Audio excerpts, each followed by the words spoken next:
நான் இங்க வளர்ச்சிக்கு எதிரானவெல்லாம் கிடையாது. ஏர்போர்ட்டே வரக்கூடாதுன்னு நான் சொல்லல, இந்த இடத்துல வரக்கூடாதுன்னு நான் சொல்றேன்.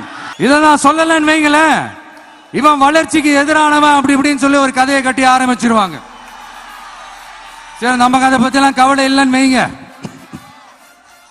எல்லாத்துக்கும் மேல இன்னைக்கு இந்த பூமியில வாழ்ற எல்லா உயிரினங்களோட இருப்பையும் புவி வெப்பமயமாதல் பயமுறுத்திட்டு இருக்கு. அதனுடைய ரிசல்ட் தான் ஒவ்வொரு வருஷமும் இந்த மழை காலத்துல வெள்ளத்துல சென்னை சிட்டி எப்படி தத்தளிச்சுக்கிட்டு இருக்கிறது நம்ம பாக்குறோம்.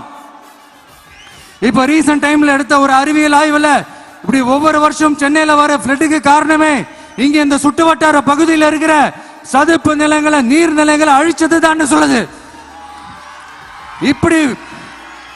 இப்படி ஒரு சூழல் இருக்கும் போது 90% ஆஃப் விவசாய நிலங்கள் 90% ஆஃப் நீர்நிலைகளை அழிச்சு இங்க அந்த பரந்தூர் விமான நிலையத்தை கொண்டு வரணும்னு எடுக்கிற அந்த முடிவை எந்த அரசா இருந்தாலும் அது மக்கள் விரோத அரசா தான் இருக்க முடியும்.